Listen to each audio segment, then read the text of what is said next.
Please read the disclaimer. Breaking XRP news. We got some financial data that could shift the total market in the next coming weeks. It's not good news, but it could actually turn into good news. You'll understand. Hello, beautiful people. Shalom, money makers. So the market is very static right now. It's boring. There's not a lot of action happening. And we got some financial data that in any other time, it would have probably rocked the market really bad, but we haven't seen the crypto market pull back on this news. Interestingly, the stock market did pull back, but the crypto market did not. Silver lining here, right? The roller coaster, whoa, right? The roller coaster continues in the crypto market. We continue to have this situation. And, you know, I was just talking to my wife in the car. My kids went to my in-laws for a day or two here from the vacation. And we were talking and I said, you know, I feel like I'm in this zone again where I've been here before, where I'm kind of saying the same things about the market over and over and over again because the price action is so static, it's so flat, it's so boring, that I kind of need to remind myself and you about the situation and how the market, you know, does this sometimes and all that. So it's just interesting. Of course, there's always the daily news and everything of that, but when we look at the price action, it's kind of like blah, right? So currently, we have XRP at 193, $1.93, up 1.78%. We have Bitcoin at 87,000, up 1.5%. So it has recovered some of the sell-off that we had yesterday that came from the opening, the sell-off. We're still waiting for the decision coming from Japan, but we did get some financial data today. So breaking, the US economy added 64,000 jobs in November, above the expectations of 50,000, but the unemployment rate rose to 4.6, above expectations of 4.5. Unemployment in the US is now at its highest level since the September of 2021. The labor market is still weakening, right?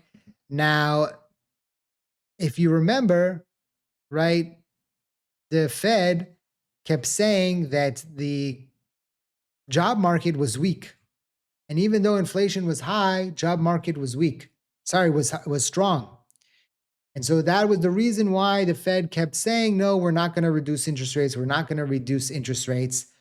But now inflation stayed high and the labor market turned weak instead of staying strong. So hindsight is 2020, but they should have reduced interest rates. And now the only path forward is more rate cuts and liquidity injection via quantitative easing, right? And of course, theoretically, this would be good for crypto. Now, if you look at the probabilities, nothing has really changed from yesterday. So it's the same probabilities, which is interesting. I would think there would have been more of a shift here. But we're probably going to have to watch out for Thursday, right? Tomorrow, there's not really anything interesting happening. But on Thursday, we have, of course, initial jobless claims and the CPI, which again, we haven't had the CPI print in the last few months because of the government shutdown. And I think maybe the probabilities and investors are all waiting to see what happens with the CPI. I don't want to put too much pressure on it because we always say this is the most important CPI print since the last CPI print. That's the saying. But I think that this one, just because we're going into the end of the year, this could give us the tone for what the Fed is going to do in 2026. And I think that could tell us a lot about what potentially is going to happen in the crypto market. And listen, we need to notice that, right? We need to notice what is happening there because we've seen how much the decisions that the Fed makes affects the crypto market. It affected it when it started raising interest rates initially, right? And money became expensive.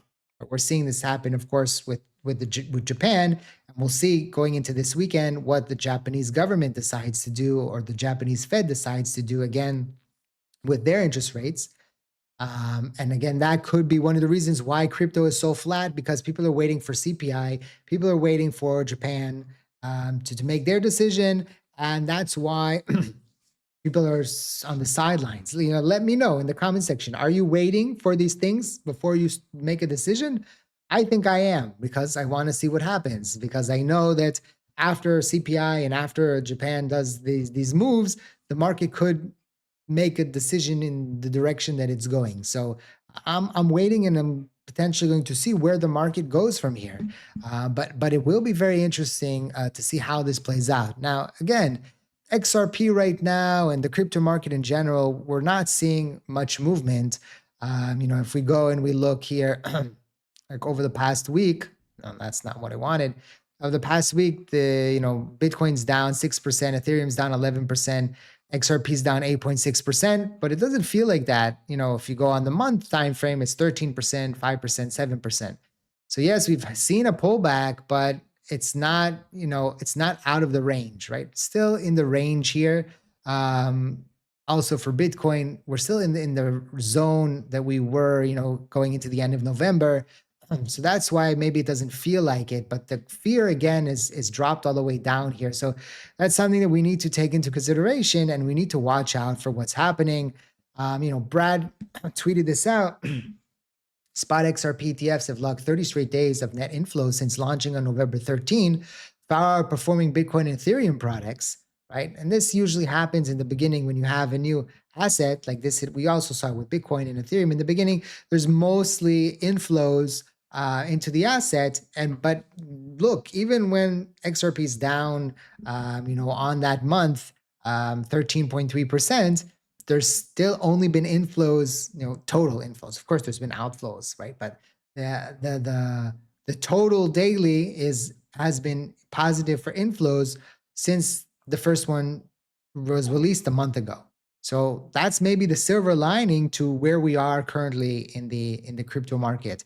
And it will be interesting. Again, all the indicators are telling us many, if we're looking at technicals and things like that, strong sell, right? And Hull is buy, but Ichimoku base is neutral. Others are neutral, buy, sell, neutral, right? And Bitcoin is in a similar zone, right?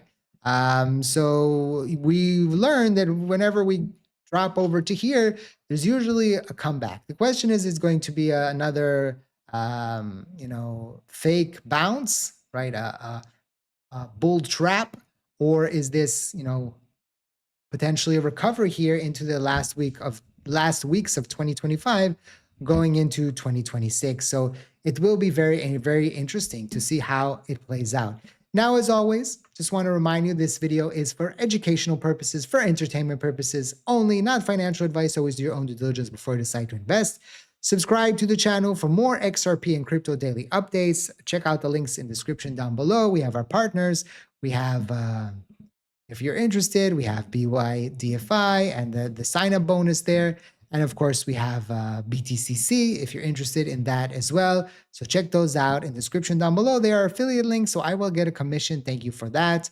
And again, don't forget to drop a comment and smash that like button. It's the easiest thing to do to support the channel. I really appreciate every single one of you that watch the videos. Thank you for watching, and I hope to see you next time.